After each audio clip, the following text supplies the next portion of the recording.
네, 정치권 현안 짚어봅니다. 서양호 시사평론가, 정호김 전 새누리당 의원, 김미연 RN서치 소장, 홍영식 한길 리서치 소장 나오셨습니다. 네 분 어서 오십시오. 안녕하세요.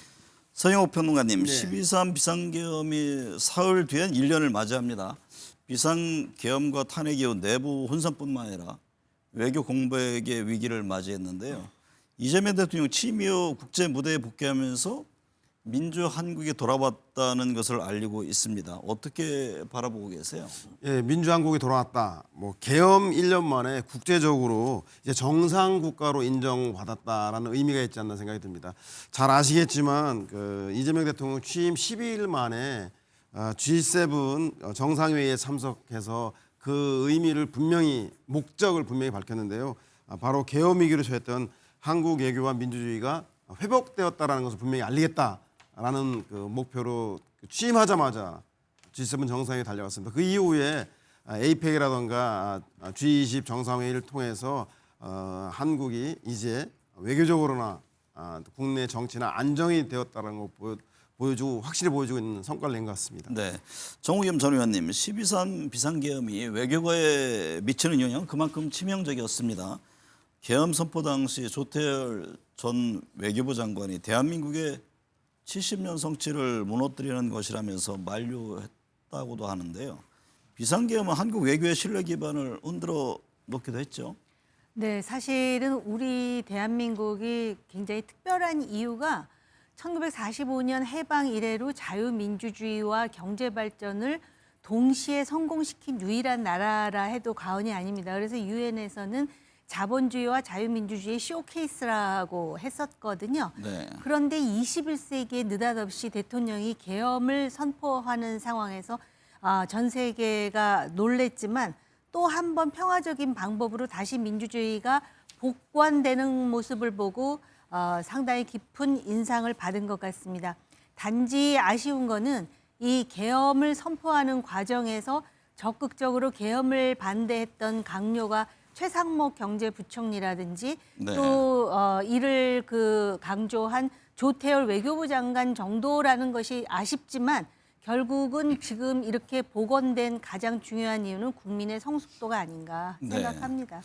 홍영식 소장님, 계엄 선포 권한을 한 개인에게 맡겨두기에는 그 후폭풍이 너무 크다는 걸 우리 모두가 확인했습니다. 제도적 통제가 필요한 이유인데요. 정치권 지금 수많은 재발 방지 법안을 쏟아냈습니다만은 아직 논의조차 안 된 법안도 많고요. 어떤 재발 방지책이 필요하다고 보십니까? 일단 계엄에 대한 어떤 절차적인 그 문제 이 부분에서도 좀 더 엄격하고 명확하게 할 필요성이 있다. 이것은 이제는 거의 이제 다 드러나고 있고요. 그 과정에도 어쨌든 특검 그 이후 여러 가지 보도를 보면은 지금 문제가 되는 것이 정부를 책임지고 있는 국무회의에서 이 의사 결정하는 이 과정, 이 부분이 일단 좀 더 명확하게 정리가 되어야 되는 문제일 것 같고요. 그리고 이 부분이 국내 정치가 지금 이 내란이나 이런 부분은 국내 정치와 관련된 문제가 아니기 때문에 이런 것을 사유로 해서 계엄을 하려고 하면은 국회의 의견이 수렴이 돼야 됩니다. 네. 그 부분이 없이 진행됐던 부분 그런 차원에 두고 국회 앞 향후 계엄이 진행될 때 국회의 의견을 어떤 식으로 반영할 것인가 이 문제가 정립되어야 될 것이고 이번에 보면은 아마 윤석열 대통령이 이 군의 힘을 많이 믿었던 것 같습니다. 네. 이거는 우리 정치사에서 두고두고 문제가 되었던 건데 이것은 달리 표현하면은 이 군의 정치적 중립 문제 이 부분도 한 번 더 검토하고 보완이 돼야 되지 않을까 싶습니다. 김미연 수장님, 이재명 대통령이 이화영 전 경기도 부지사 재판에서 검사 4명이 집단 퇴정한 것에 대해서 감찰을 지시했는데요. 실제 징계로 이어질지 관심인데 이 대통령의 지시 어떤 의미를 담고 있을까요? 대통령이 이제 7박 10일이라는 긴 여정 끝에 해외 순방을 돌아오고 난 뒤에 첫 번째 나온 지시가 이건데요. 아시다시피 이것은 연어 숲 파티에 관련된 국민 참여 재판이었는데요. 네. 이 재판을 맡고 있던 검사 4명이 재판부에 이제 불공정을 지적하면서 집단 퇴장을 한 사건입니다. 이걸 대통령이 보고받고는 이거는 법치주의를 훼손할 수 있는다는 판단을 좀 하신 게 아닌가 싶고요. 그렇다 보니까 좀 법과 원칙에 따라서 엄정 대처를 요구한 거다. 한마디로 말하면 이 지금 사법부 일련의 사법부 논란에 대해서 기강 잡기에 나선 거 아니냐 뭐 이런 생각이 좀 듭니다. 네. 서영호 평론가님, 민주당 최고위원들이 지방선거 출마를 위해서 잇따라 뭐 조만간 사퇴할 예정인데요. 최고위원 9명 중에 5명 이상이 떠나면 이 지도부가 좀 무너져서 비대위 체제 얘기가 나오잖아요. 뭐 그럴 가능성은 없다. 현재로서는 그런 얘기가 나옵니다. 오늘 그 이현주 최고위원이죠. 뭐 출마하지 않겠다 이런 입장도 나왔고요. 향후 어떻게 보고 계세요? 네, 선거를 지도해야 할 지도부가 선거도 하기 전에 지도부 자체가 출마로 인해서 지도부가 와해되고 해체된다고 한다면 여당으로서의 자격과 역량이 의심스러울 수밖에 없기 때문에 희망자는 많지만 아마 지도부 내에서 충분히 조율하고 조정하는 것 같습니다. 현재 9명이기 때문에 5명 이상이 사퇴해야 되는데 네. 다행히 현재 뭐 3명 잘 아시겠지만 전현희 최고위원 그리고 한준호, 김병주 3분의 최고위원이 서울시장하고 경기도지사 후보로 뛰기 위해서 선거 6개월 전인 12월 2일까지 사퇴 시한을 두고 이제 사퇴를 한다는 거고요.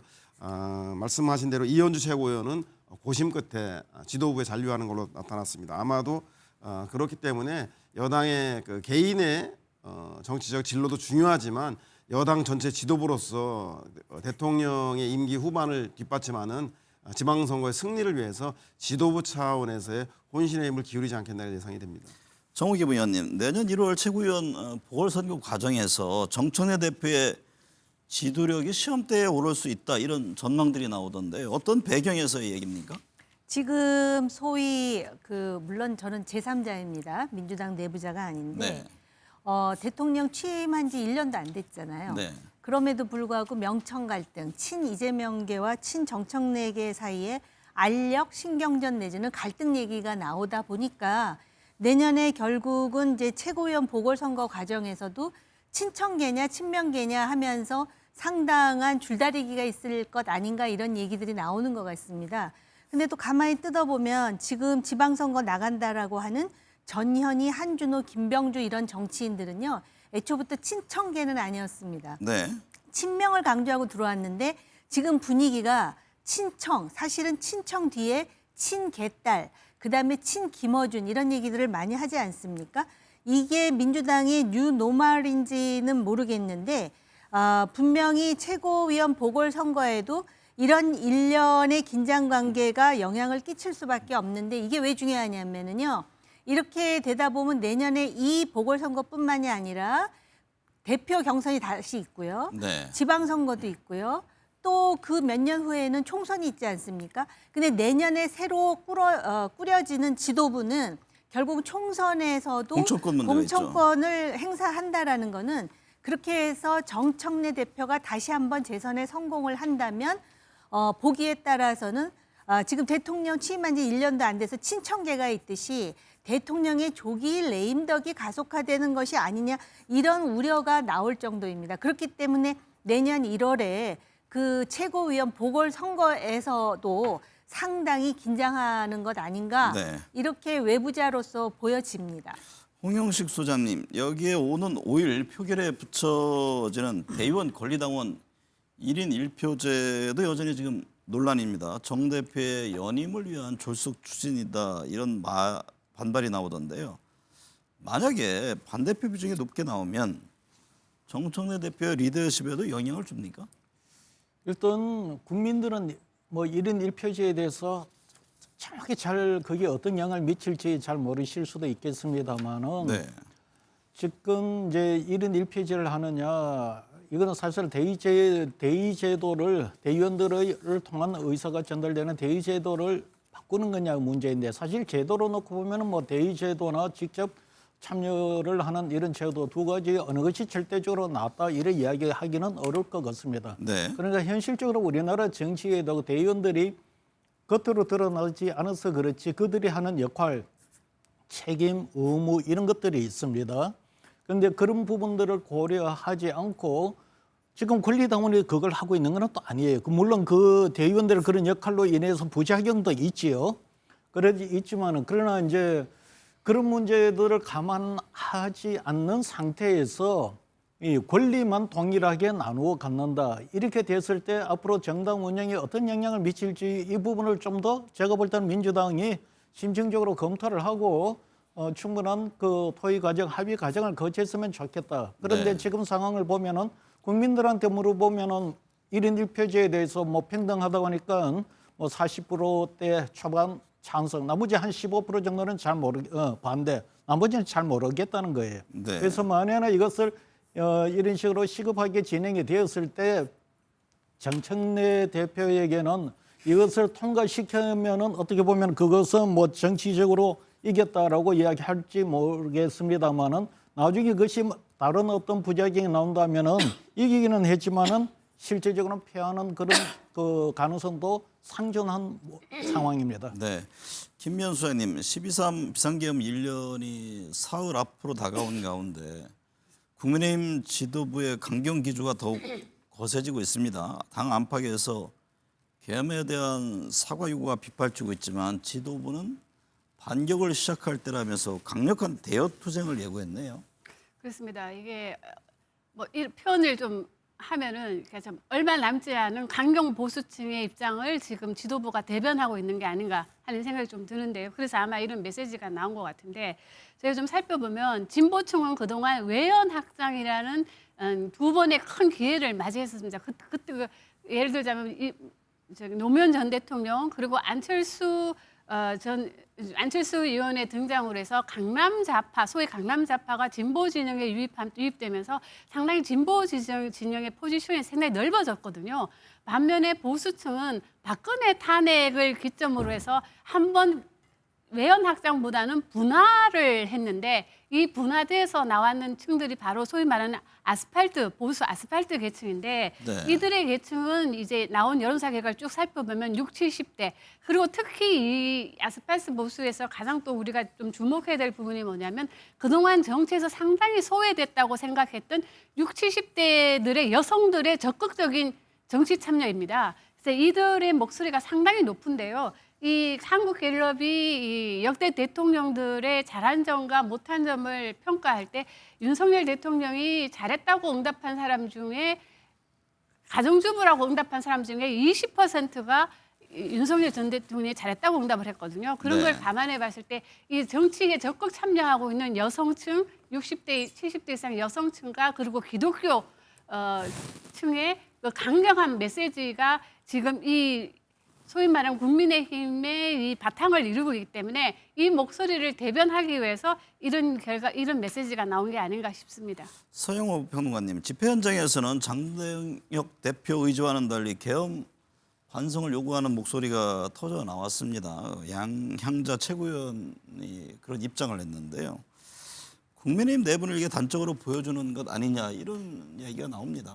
그러게요. 이렇게 선거하면 원래 평소에 강경한 이미지 있는 사람들도 선거 시기가 다가오면 알고 보면 부드러운 남자라고 한다든가 아니면 예능에 출연하는 등 당이나 개인의 강성 이미지를 외연 확장을 확대하기 위해서 이렇게 애쓰는데 네. 국민의힘은 좀 약간 역행하고 있는 듯한 모습이 보입니다. 양양자 최고가 사과하니까 반성과 야유와 막 쓰레기가 던져지고 그리고 오히려 우리 장동혁 대표 같은 경우는 내란에 대해서 분명히 사과하기보다는 우리가 흩어져 갖고 계엄과 탄핵을 막지 못했다. 즉 계엄을 막아야 될 정도로 아주 우회적으로 인정하는 정도로 그쳤는데요. 이것은 아마 앞으로도 국민의힘의 분열의 양상들을 보여주는 단초라고 생각이 드는데 현재까지 내란을 둘러싼 입장과 태도에 따라서 초재선과 장동혁 주류가 갈등했다면 향후에는 아마 지방선거의 공천권, 당내 헤게모니를 둘러싸고 소위 말하는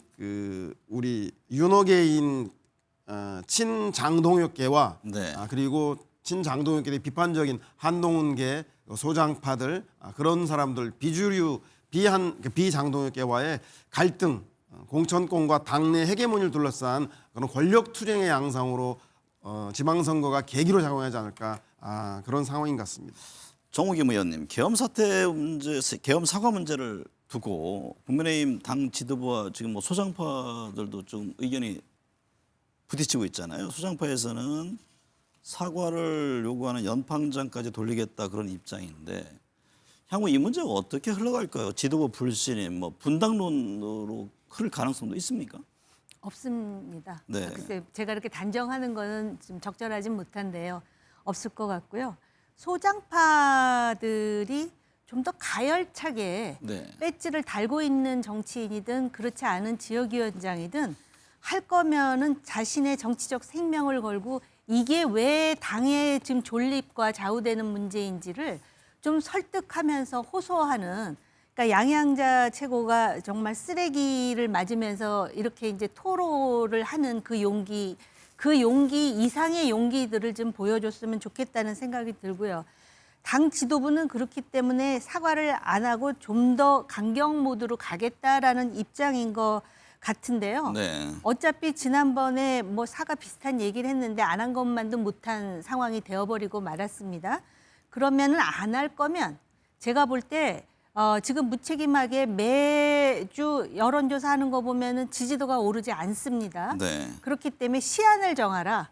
그래서 지금 지방선거가 6월인데 내년 1월, 2월 초까지 자기들이 리더십을 발휘했는데도 그 20% 마의 20%를 넘지 못하면 네. 그땐 내려와야 되는 거 아닙니까? 지지자들을 생각해서라도. 근데 무슨 주장을 하냐면은 계엄 이전에 민주당의 그 이딴 탄핵 시도라든지 독선 때문에 민주당이 격한 표현을 하자면 못된 짓을 해가지고 계엄을 한 것이다 그러는데요. 이게 국민들 듣기에는 그럼 민주당이 못된 짓을 했으니 대통령이 더 못된 짓을 해도 이게 정당화가 된다는 소린가 이렇게 나오는 거 아니겠습니까? 네. 그리고 사과하라는 게요. 민주당에 사과하라는 게 아니에요. 국민들에게 사과하라는 거거든요. 그렇죠. 아니 국민만 바라보고 간다 그러면서 왜 그게 안 됩니까? 저는 그게 좀 이해할 수가 없고요. 지금 장동혁 대표의 이 사자후는 그 2020년 황교안 전 대표하고 거의 대동소이하거든요. 네. 근데 제가 답답한 거는 그때 겪어보지 않았습니까? 총선에서 대패했거든요. 그런데 왜 상대당에 이렇게 반사 이익을 주는 우를 연속적으로 범하는 것인지 그런 점에서 좀 소장파라도 우리가 이렇게 사과를 요구했다라는 거지 연판장을 돌리겠다는 입장이잖아요. 연판장 진작에 돌렸어야 되는 거 아닙니까? 네. 제 생각은 그렇습니다. 홍영식 소장님, 계엄 사과와 윤석열 전 대통령과의 절연은 보수 세력 안에서 뭐 예민한 문제로 보여지는데요. 사과 찬반 세력의 이 지지층 기반이 다르기 때문이다 이런 분석이 나오던데 어떤 이유에서입니까? 지금 국민의힘 내에 이 찬반 세력, 주류 세력, 비주류 세력 뭐 이런 식으로 여러 가지로 구분해 볼 수가 있는데 그 세력의 균형이 어느 정도 예를 들어서 뭐 주류 세력의 우위를 점할 수가 있겠죠. 그래도 어느 정도 정도껏 그 우위에 하는데 지금은 워낙 압도적 우위가 되어서 비주류 세력, 반윤 세력들이 실질적으로 지금 보면은 뭐 극단적인 용어로 표현하면 숙청당했다고 할 정도로 당에서 다 밀려나 버렸습니다. 네. 그래서 지금 그런 상황에서 당 대표도 친윤 그 적극 세력 지지층 중심으로 당 대표가 되다 보니 일단 당 대표 체제가 이 윤석열 전 대통령을 부정할 수가 없습니다. 그러다 보면은 그것이 겸도 사과를 할 수가 없습니다. 네. 어떻게 지금 해야 되느냐? 뭐 이걸 두고서 우리가 이야기를 해볼 수도 있지만 이미 장동혁 대표는 지금 3일 후면은 겸 1년이 되고 장동혁 대표 취임 100일이 지금 되는 시점에 되고 이 문제를 정리를 해야 되는데 지금 나오는 거로 보면은 이 겸과 탄핵에 대해서 이 잘못을 인정까지는 가지 않고 책임을 네. 통감한다는 정도로 이야기를 하고 있단 말입니다. 그래서 제가 보건대는 일단 그 이 해결책 사실 지금 국민의힘 지도부 체제로 놓고 보면 해결책이 없어요. 그 이걸 만약에 국민의힘 지도부는 겸사하고 윤석열 대통령 거리를 두면은 자기 부정이 되어버리기 때문에 당직을 내놔야 되는 거고 그러면 공천권을 내놔야 되는 거고 거기에 줄 섰던 정치인들 다 정치를 그만둬야 되는 이런 체제입니다. 그래서 제가 볼 때는 당 지도부에 지금 맡겨나가는 이게 될 문제가 아니고 제가 볼 때는 거기 반윤 비윤 그리고 당 밖에 있는 여러 세력들이 이 부분에 대해서 의견을 내면서 이 변화를 촉진을 시켜야 되는데 쉽지가 않는 상황입니다. 네. 정당이라는 게 뭡니까? 정당은 정치적 목적을 같이 하는 사람들이 모여서 선거를 이겨서 국가 국민을 위해서 자기네들이 통치를 하는 건데 지금 6개월 후에 선거인데 누가 보다 지금 뻔한 결과가 나와져 있지 않습니까? 지난 총선 때도 윤석열 대통령이나 그쪽에서는 이긴다 그랬어요. 그 근거가 뭐냐면 정당 지지율에서 국민의힘이 민주당보다 좀 앞선다 그랬는데 그때 하나 놓쳤는 게 조국혁신당이 그때 한 10% 나왔어요. 이걸 합해서 봐야 되는데 그거를 고려하지 않고 이긴다고 이야기 받고 지고 나니까 그거를 부정선거로 몰아갔는데 지금은 어느 정도가 하면은요 이미 지금 정당 지지율에 되고 이 전번에는 국힘이 조금이라도 앞섰지만 지금은 15에서 20% 뒤져요. 네. 그러니까 지도부에서는 뭐라 그러면 그거는 전화 면접이니까 그렇지 ALS를 다 따라잡았다고 하는데 우리도 지금 ALS를 하고 있어요. 갤럽하고 똑같아요. 15% 정도 차이가 나요. 네. 저는 이 부분에 두고 진짜 정치를 하려면 선거에 이기려고 하는 절박한 마음을 가져야 된다. 이런 네. 말씀드리겠습니다. 김명수 소장님, 이런 가운데 국민의힘에서는 한동훈 전 대표와 친한계에 대한 조사를 시작했습니다. 비상계엄 1년을 앞두고 벌어진 국민의힘 집안 싸움에 한동훈 전 대표는 당을 퇴행시키는 시도가 안타깝다고 비판했는데요. 국민의힘 지도부의 움직임 어떤 배경으로 보세요? 저는 이제 프레임 전환으로 보여집니다. 지난 1년 동안은 이제 국민의힘 쪽에서는 이렇게 당이 이렇게 수세에 몰린 거는 전부 다 민주당 그리고 이재명 대통령 때문이라고 지난 1년 동안 공격을 했지만 그다지 효과가 없지 않습니까? 네. 이 정당 지지율을 보더라도 그렇다 보니까 이제는 내부 정리가 필요하다. 그래서 내부 정리를 위해서 이 한 명의 희생양이 필요한데 그것이 바로 이제 한동훈 전 대표가 아닌가 싶은 게 왜냐하면 이제 한동훈 전 대표 때문에 이제 뭐 다는 아니지만은 이게 국민의힘 일부 지지자 중에서는 이 국민의힘 윤석열 전 대통령이 계엄을 하게 된 동기에는 뭐 민주당도 있지만 한동훈 전 대표에 대한 감정도 있다고 생각하시는 분들이 있기 때문에 저는 그런 의미에서 이제는 민주당에서 한동훈 쪽으로 옮겨가려는 그런 프레임 전환이 아닌가 그렇게 보입니다. 네. 정욱임 의원님, 만약에 한동훈 전 대표가 당원 당규를 위반했다면서 당원권 정지 같은 징계를 받는다면 향후 정치 활동에 제약을 받잖아요. 그러면 분당이라든가 어떤 또 다른 움직임으로 이어질 가능성도 있습니까? 그럴 동력이나 있을까 싶은 생각이 드는데요. 네. 일단 국민의힘 자체가 위기인데 당 내에서 주도권을 가지고 권력 투쟁을 하는 상황 아니겠습니까? 네. 근데 분명한 거는 당의 주류라고 하는 사람들이나 친한계라고 하는 사람들 그리고 그 지지자들은 전부 우파 지지자들이에요. 근데 자기네들끼리 진영이 나뉘어져 있거든요. 네. 근데 당원 게시판과 관련해서 좀 오래 묵은 문제이긴 하지만은 한동훈 전 대표가 직접 당원 당규를 위반했다라는 이 입장이 맞는 것인지 아니면은 그 가족 중에 누가 아니면은 한동훈이라는 이름을 걸고 제3자가 누가 이거에 대해서 아직 분명히 밝혀진 게 없지 않습니까? 그런데 제가 생각할 때 한동훈 전 대표는 그 사실관계는 좀 알 것 같아요. 네. 그럼 이런 상황에서 한동훈 대표가 얼마나 명징한 사람입니까? 예를 든다면 대장동 항소 포기도 그랬고요. 지난번에 론스타도 그랬고요. 아주 분명하고 간결 명확하게 상황을 설명할 수 있는 사람이잖아요.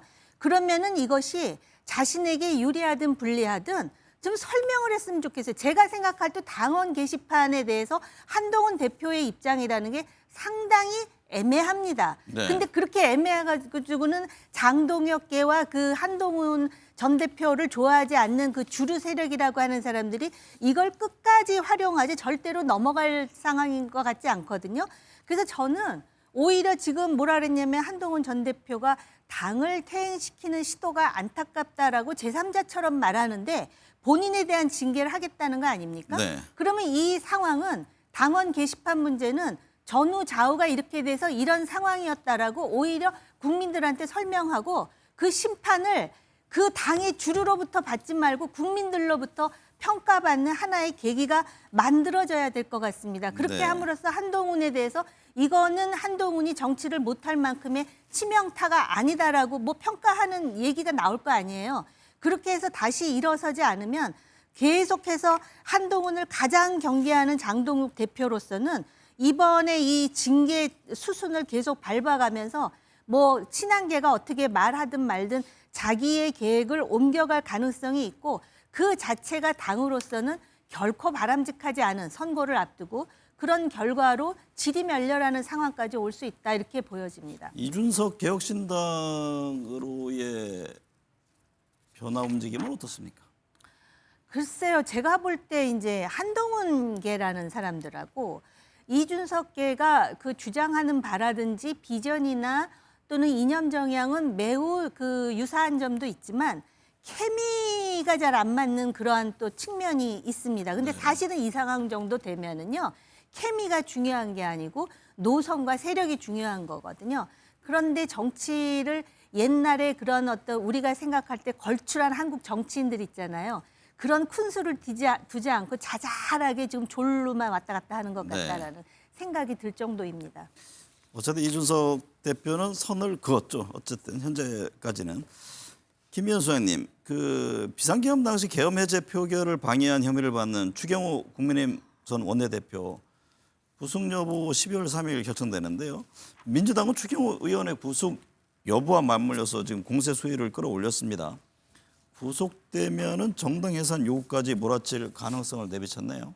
그렇습니다. 이게 아주 그냥 아주 중대한 범죄 행위입니다. 왜냐하면은 계엄을 해제하는데 방해한 게 아니냐는 지금 그런 의혹이 있거든요. 그렇기 때문에 만약 이제 구속이 된다고 해서 이 의혹이 다 사실로 밝혀지는 건 아니지만 만약 구속이 된다면 같이 있던 다른 의원들, 다른 국민의힘 의원들에 대해서도 수사가 불가피하고 그렇다면 기소도 불가피하지 않겠냐. 그렇게 되면 위원 정당으로서 해산을 해야 된다는 그 요구가 높아질 거라는 건데요. 저는 이거는 좀 더 두고 봐야 될 문제가 아닌가 싶은데 네. 위원 전당을 민주당에서 이렇게 들고 나오는 거는 국민들 입장에서 보더라도 저는 그렇게 좋은 건 아니라고 보여집니다. 왜냐하면 네. 이 위원 정당 이런 거는 명확한 증거도 나와야 되지만 어쨌든 국민적 판단이 좀 먼저 있어야 되는 문제이기 때문에 저는 이거는 좀 더 두고 봐야 될 문제가 아닌가 싶습니다. 서영호 평론가님, 민주당은 추경호 전 원내대표 구속 여부와 상관없이 사법개혁 입법을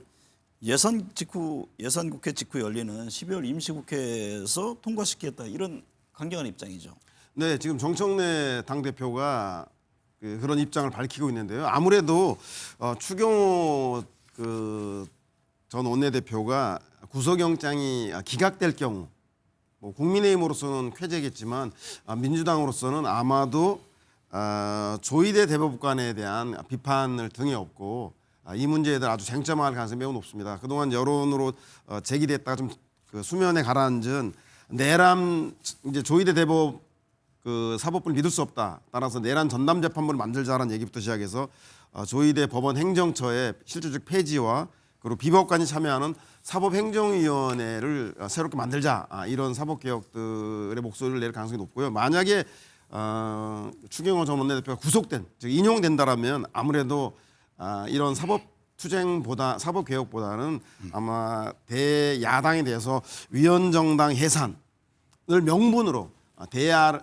야당을 압박하는 투쟁이 더 강화되지 않을까 싶은 전망을 해봅니다. 정우김 전 의원님, 민주당은 사법행정 TF가 내놓은 법원행정처 폐지는 물론 대법관 증언법, 내란 전담 재판부 설치법도 연내 통과시켰는 방침인데요. 이에 대해서 국민의힘은 어떤 움직임입니까? 일단 민주당이 지금 입법부와 행정부를 독주하는 상황에서 소위 그 사법부를 지금 길들이려 하는 것이 아니냐라는 합리적 의심을 지울 수가 없는 게 조희대 대법원장이 이재명 대통령 후보 시절에 공직선거법 위반과 관련한 파기환송에 대한 그 심리, 그러니까 엄청난 그걸 왜 이제 좀 속된 표현으로 앙심이라고 하죠. 이런 것들에 대해서는 당과 대통령실이 거의 의견이 일치하는 게 아니냐라는 의심을 하는 목소리도 네. 상당히 많습니다. 그래서 사법부 개혁이라는 이름으로 지금 말씀하셨듯이 사법행정위원회, 그다음에 대법관을 증언하겠다, 내란 전담 재판부를 설치하겠다 해가지고 소위 국회에서의 수의 우위를 무기로 해서 이거 연내 통과시킨다라는 것이고 국민의힘에서 비판은 하지만 우리가 조금 전에 국민의힘의 그 복잡한 내부 사정에 대해서 그 이야기하지 않았습니까? 네. 그런데 사실은 아직 그 소위 특검과 관련해서 1심 재판 결과가 나오지 않았는데 지금 민주당으로서는 내란이 아직도 끝나지 않았다라는 정치적 분위기를 만드는 것이 당장 6개월 후에 지방선거라든지 앞으로 계속해서 이 전국을 주도하는데 유리하다라는 판단을 하는 게 아닌가. 그러다 보니까 추경호 전 원내대표가 만약에 구속영장이 기각되면 이거는 영장 판사가 자기가 독립적으로 판단하는 거임에도 불구하고 이미 민주당 대표가 이렇게 하면 조희대 사법부에 대해서 가만두지 않겠다라는 취지의 어떤 입장을 내놓고 그러는데요. 제가 볼 때 이게 지금 많은 이론가들이 21세기의 민주주의 위기가 바로 합법적인 틀 속에서 이런 식으로 오만과 독선을 행하는 것이다라고 이미 경종을 울린 바가 있는데 그래서 제가 볼 때 국민의힘은 빨리 사과를 하고 이런 부분에 대해서 대한야당으로서 명징하게 지적을 하고 제기를 하면서 그 야당의 모습을 보여줘야 되는 것이다라는 당이론을 다시 한번 네. 말씀드릴 수 있습니다. 홍 소장님, 검찰이 국민의힘 의원들이 무더기 유죄 판결을 받은 국회 패스트트랙 충돌 사건 관련해 항소를 포기하면서 대장동 항소 포기 논란이 동력을 잃어가는 모습입니다. 대장동 항소 포기 당시 이런저런 목소리를 했던 검사들이 지금 잠잠하던데 국민들은 검사들의 이 같은 이중적인 태도를 어떻게 바라볼까요? 국민들한테 검찰이라 그러면 어떤 이미지를 비칠까요? 제가 볼 때는 아마 많은 사람들한테 세상에 무서울 게 없는 사람들이 검찰일 겁니다. 검찰이 뭐가 이래 무서운 게 있을까요? 그러다 보니까 우리가 검찰이 뭔가를 무서워하는 것을 두고서 우리가 정치 검찰 이야기를 하지 않습니까? 사실 검찰이라는 건 이 수사를 하고 기소를 하는 이런 어떤 그 과정들이 법의 어떤 그 법입이 만들어지는 취지 그리고 법의 정신에 따라서 그것을 다루고 그리고 국가 국민을 내 앞에서 부끄럼 없이 집행을 한다면 세상에 부끄러울 게 뭐가 두려울 게 뭐가 있겠습니까? 그러나 어쨌든 한간에 근자에 특히 노무현 대통령 때부터 이제 그것이 쟁점화가 되었는데 정치 검찰 이야기가 나옵니다. 정치 검찰이 뭡니까? 정치적 상황에 따라서 정치적 고려를 해서 이 법을 집행하는 과정에 두고 이런 부분들이 그런 이미지를 쓰게 되는데 사실 네. 정치 검찰이라고 했을 때 우리가 거기에 대한 지적적인 이 증거는 쉽지가 않습니다. 그러나 오늘 이런 사례를 보면은 전형적인 정치 검찰의 어떤 그 행위태가 아닌가. 네. 뭐 상당히 국민들로 봐서는 부정적으로 비춰지겠죠. 네. 김비연 수장님, 지방선거 이제 6개월 남았잖아요. 지금 여야 움직임 분주한데 결국 이제 서울시장, 경기지사에 대한 관심이 쏠리고 여권에서는 총리, 뭐 강훈식 비서실장 차출론 얘기가 나오는데 어떻게 보고 계세요? 저는 전혀 가능성이 없다고, 물론 예단할 수는 없지만 전혀 가능성이 없어 보입니다. 왜냐하면은 김민석 총리의 지금 행보를 보면은 아주 큰 꿈을 꾸고 있는 것 같아요. 김민석 총리 입장에서는 약 한 3년 정도는 총리를 하고 싶어 하는 것 같아요. 네. 한 3년 정도 하다가 그다음에 한 1년 정도 당대표 하다가 차기 대선으로 직행하는 그런 지금 모양새를 지금 취하려고 하는 것 같고요. 강훈식 비서실장 같은 경우도 대통령이 상당히 지금 역할을 주고 있지 않습니까? 해외 네.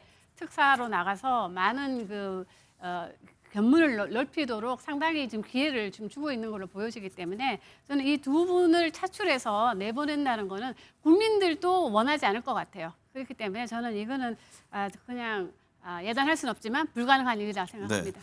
홍영식 소장님, 그런 가운데요. 강원도 표심도 심상치 않다 이런 얘기가 나오던데 지난 대선에서는 강원 표심은 김문수 당시 국민의힘 후보였는데 내년 지방선거 갤럽 여론조사를 보면 민주당 내 강력한 강원지사 후보 중에는 김진태 지사의 우위를 보이기도 한다면서요. 일반적으로는 그렇게 뭐 보는 시각도 있는데 제가 보건대는 그렇습니다. 뭐 전체 판세 분석에 두고 이 국민의힘은 현역만 사수를 하면은 성공이다 이런 취지로 강원도를 이기기를 바라는 희망사항도 있습니다. 그러나 제가 볼 때는 쉽지 않을 거로 보는데 두 가지 이유입니다. 하나는 강원도도 제가 볼 때는 이미 수도권의 광역화 현상에 의해서 관서 지역 인구가 아마 3분의 2쯤 될 겁니다. 이쪽은 네. 수도권의 그 정서하고 비슷해져 가고 있고요.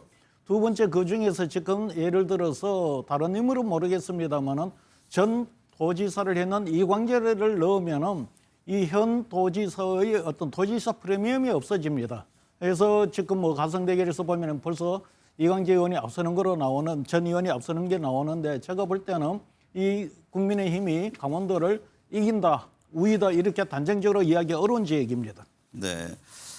정호김 의원님, 일각에서는요 국민의힘이 내년 지방선거에서 완전히 소멸할 수 있다 이런 뭐 극단적인 이야기까지 나오던데 지금 어떻게 보고 계세요? 이제 국민의힘의 앞서 이제 변화를 계속 강조하셨는데. 네, 바로 변화가 안 되니까 네. 그 우파의 대표적인 그 평론가라고 할 수 있는 조갑제닷컴의 조갑제 대표 같은 분이 소위 대구나 경북을 제외하면은 스스로 소멸할 것이다 이런 예언까지 내놓고 있을 정도로 지금 암울하다라는 것이죠. 여론조사하면 지지가 잘 안 나오니까요. 네. 그런데 이제 서울 같은 경우도 보면은 서울도 중도층이 많고 또 계엄이라든지 탄핵 반대에 대한 비판 여론이 높고 또 출향민들이 많고요. 서울, 경기, 수도권이 그렇지 않습니까? 네. 그렇기는 하지만 이제 서울 같은 경우는 당장 자신들의 이해와 직결되는 예를 든다면 부동산 정책이 상당히 지금 다른 정치 이슈에 가려져 있지만 서울 사람들 부글부글하는 사람들이 굉장히 많거든요. 네. 그런데다가 삶의 질이 과연 향상되었느냐. 또 주가가 오른다고는 하지만 불확실성이 늘어나고 있는 상황이고요. 그런데 이제 서울에서 그러면은 국민의힘에서 누굴 후보로 내세울 것인가 해서 서울까지도 완전히 뭐 지금 그 소멸될 것이다라고 예단하는 것은 아직 이른 상황이다. 그래서 지금 이렇게 그 일각에서 말하는 거는 국민의힘 분발하라는 그렇죠. 경각심을 경고라고 봐야 가져라 되겠죠. 이런 의미겠죠. 네네. 특검 상황 좀 살펴볼까요? 김미연 수장님, 내란 재판이 지연되면서 윤석열 전 대통령이 1심 선고 전에 구속기간 만기로 풀려날지 모른다 이런 우려가 나오고 있던데 가능성 있는 시나리오입니까? 그래서 뭐 하나로 일례로 본다면 지금 뭐 구속 기간 만료가 1월 18일이니까요. 1심 결과가 지금 1월 18일 전에는 나올 수가 없습니다. 아마 2월 중에 나오기 때문에 불구속 상태로 나오는 불구속 상태가 되는 거 아닌가 하는 그런 우려가 지금 있는 건 사실인데요. 그러다 보니 특검이 지금 추가 구속을 하겠다고 지금 합니다. 저는 그리고 만일 지기현 재판부에 의해서 윤석열 전 대통령이 한번 풀려난 경우가 있기 때문에 이번에 또 지기현 전 재판부의 어떤 뭐 고의는 아니겠지만 지연 재판이 자꾸 늘어지면서 결과가 늦게 나오는 거에 대해서 이번에 또 풀려난다면 국민들은 이 사법부에 대한 불신이 지금도 엄청 큰데 많이 더 높아질 걸로 보여집니다. 네. 정우겸 의원님, 계엄 1년을 앞두고 윤 전 대통령이 극우 유튜버인 전한길 씨에게 옥중 편지를 보냈습니다. 전 씨를 하나님의 대한민국에 보낸 선물이라면서 고난당한 것이 내게 유익이라는 구절까지 썼는데 어떤 배경이 있다고 보세요? 지금 아마 본인을 지지하는 그 분들이 강성 그 기독교도들을 중심으로 해서 본인에 대한 애정을 아직 그 포기하지 않고 있다라는 자기의 어떤 그런 희망적 관측이 작동하는 것 같습니다. 근데 이제 그런 논리로 보면은 뭐 건진법사도 있었고 천공도 있었고 심지어는 통일교 총재도 있었지 않습니까? 네. 모든 종교가 그렇게 본인에 대해서 그 선물처럼 뭐 여러 가지 그 해프닝들이 있지 않았습니까? 그럼에도 불구하고 본인이 국정 운영을 스스로가 잘못해가지고 민주당으로 하여금 엄청난 반사 이익을 얻게 만든 장본인이 윤석열 전 대통령인데 이런 상황에서 아마 이제 강성 기독교인들이 유일한 희망이요 또 출구라고 생각하는 것 같은데 이것도 참으로 역설적인 것이 과거에 박근혜 전 대통령에 대한 특검의 주역이 윤석열 전 대통령이었는데 네. 그 당시에 박근혜 전 대통령에 대한 애정을 굉장히 그 끝까지 놓지 않았던 사람들이 강성 기독교인들 태극기 부대 아니었습니까?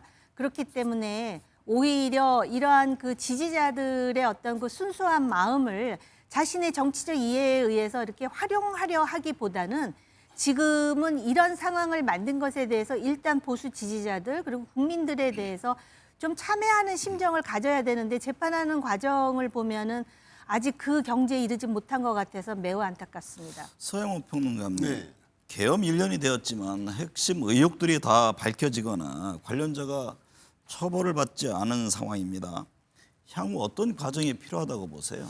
네, 특검은 끝났지만 수사기관의 수사는 끝나서는 안 될 것 같은 생각이 듭니다. 네. 잘 아시겠지만 우리가 계엄 과정에서 아직도 많은 성과를 냈지만 아직도 밝혀지지 않은 것이 중앙선거관리위원회 서버를 압수하러 들어갔는데 서버의 구체적으로 포렌식하는 과정에는 당시에 우리 중앙선거관리위원회 갔던 군인들이 하지 않았습니다. 그 이유는 그 군 관계자 지휘자들의 증언에 따르면 그 포렌식 작업은 검찰과 국정원이 하기로 했다고 하는데 그 검찰과 국정원이 어떤 식으로 준비했고 관여했는지에 대해서 밝혀지지 않았고요. 네. 또 하나는 잘 아시겠지만 당일날 계엄이 난 당일날 대법원에서 회의가 있었는데 대법원이 그런 비상회의를 하는 적이 전례가 없습니다. 그럼에도 불구하고 비상계엄을 하는 날 대법원은 무슨 이유로 누구에 의해서 어떤 회의를 했는가에 대해서 밝혀야 되는 그 사안도 남았고요. 무엇보다도 이 비상계엄의 가장 큰 핵심이 윤석열의 처음과 끝을 김건희 씨가 거의 다 관여했는데 과연 내란에는 12.3 구테타 비상계엄에는 김건희가 개입하지 않았는지에 대해서 밝혀야 될 문제가 남아있는 것 같습니다. 앞으로 수사기관이 특검의 자료를 받아서 특검 수사가 끝난 이후에도 지속적으로 밝혀야 될 핵심적인 문제가 아닌가 싶은 생각이 듭니다. 지지율 살펴보겠습니다. 홍 수장님, 이재명 대통령 국정 지지율이 갤럽에서는 60%, NBS에서 58%를 기록했습니다. 60% 전후의 지지율을 보이고 있는데요. 이 대통령의 지지율 흐름 견고한 상황입니까? 일단 뭐 견고하다고 봐야 되겠습니다. 뭐 역대 집권 그 직선제 대통령의 어떤 평균 대통령 그 6개월 차, 5개월 차죠. 이 무렵에 지금 5, 6개월 차에서 놓고 보더라도 뭐 낮죠. 평균 정도는 되는 것 같고요. 두 번째는 사실 초기에 이재명 대통령의 지지율에 대해서 좀 우려에 섞인 그 눈으로 많이 바라봤습니다. 과연 저 지지율 유지가 될까? 그 이유는 뭐냐면은 현재 우리나라 상황이 전 세계 상황이 지정학적인 어떤 리스크에 다 제일 그것이 우려스러운 거죠. 네. 그런데 이재명 대통령이 한미 관계를 어떻게 풀어갈까? 한일 관계를 어떻게 풀어갈까? 이 부분에 대해서 굉장히 우려를 했습니다.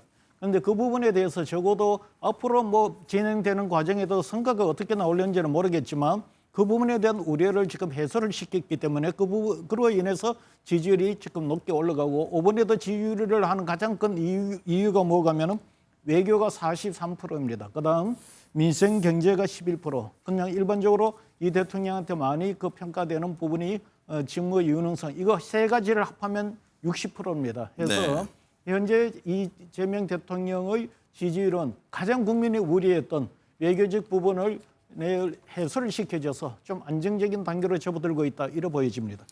김미연 수사님, 갤럽에서 이 대통령 지지율을 보면요. 부산 경남 PK 지역과 60대에서 10%포인트 이상 긍정평가가 올랐습니다.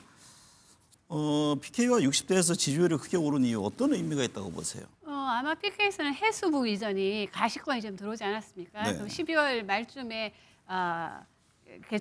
개청식도 한다고 하는데요. 그런 걸 보니까 말만 하는 것이 아니고 정말을 보여주고 있구나. 한다고 하면 하는구나 하는 이런 추진력과 그리고 신속하게 움직이는 것에 대해서 국민들이 상당히 좀 높게 평가하고 있는 것 같고요. 그리고 이제 대통령 국정 지지율이 이렇게 유지되고 있는 배경에는 지금 말씀하신 대로 물론 외교도 있지만 대통령이 지금 보내고 있는 그 메시지가 상당히 국민의힘하고는 지금 정반대의 메시지를 보내고 있습니다. 네. 지금 뭐 국민의힘을 이해를 못하는 건 아니지만 국민의힘이 내보내고 있는 메시지를 보면 상당히 부정적인 키워드예요. 과거 회귀적이고 반면에 대통령은 상당히 미래지향적이고 그리고 국격을 이야기한단 말이에요. 여기에서 국민들은 그래도 좀 희망적인 데에 미래를 걸고 싶은 욕구도 있기 때문에 그런 모든 것이 이런 메시지 관리 이런 것이 대통령 국정 지지율을 좀 유지시키는 원동력이 아닌가 싶습니다. 그런 가운데 갤럽 조사 역대 대통령 공과 인식 조사 발표에서 윤 전 대통령이 잘못했다는 응답이 77%를 차지했습니다. 전두환 전 대통령을 제친 건데 김 소장님, 이건 어떻게 해석할 수 있을까요? 아마 지금 뭐 구속돼서 지금 재판을 받고 있는 대통령의 모습을 매일 보다시피 하니까 그런 모습에 대해서 잘했다고 응답할 국민들은 별로 없을 것 같고요. 그럼에도 불구하고 저는 국민의힘에서 조금 더 이번에 나온 조사 결과를 좀 면밀히 살펴봐야 되지 않을까 하는 생각이 좀 드는 게 중도층에서 잘했다고 생각한 사람이 8%에 불과합니다. 네. 한 자리 숫자에 불과한데 이거를 지금 선거도 6개월도 안 남았는데 중도층을 흡수해야만이 그래서 선거 이길 확률이 있는데 그렇다면은 어떻게 할 것인가 하는 문제를 고민을 해봐야 되고요.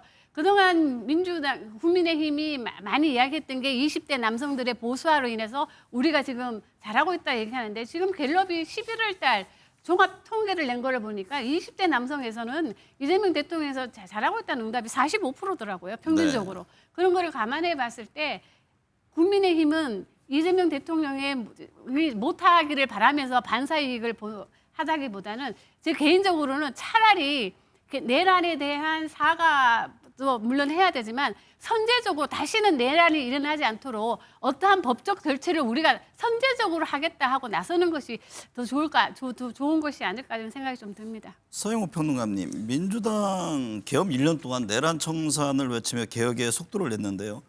강성 지지층의 호응은 얻었지만 중도 민심을 잃은 것 아니냐 이런 지적이 있기도 했잖아요. 그 점은 어떻게 보세요? 그렇죠. 원래 정부 여당이 원래 그 18번이 물가, 경제, 부동산 이런 걸 통해서 국민들로부터 지지를 받는 것이 가장 중요한 것입니다. 그런데 이렇게 내란 청산 문제에 집중할 수밖에 없는 게 국민들도 잘 아시다시피 우려스러운 상황들이 한두 번이 아니었지 않습니까? 조희대 대법원장의 대선 개입으로 멀쩡한 대선 후보가 고법으로 그 유죄 취지의 파기환송을 되면서 대법원이 왜 국민들이 선택할 대선에 개입하느냐에 대한 문제도 있었고 또 지기현 재판부의 알 수 없는 윤석열 대통령의 구속 취소 결정이라든가 또 특검이 그 구속영장을 청구한 것 중에서 재판부가 50% 정도밖에 그 구속영장을 발부하지 않은 문제 등 이런 문제 때문에 아마도 내란 청산에 대한 아주 민주주의 위기, 헌정 중단의 이 위기에 대한 문제가 무엇인지에 대해서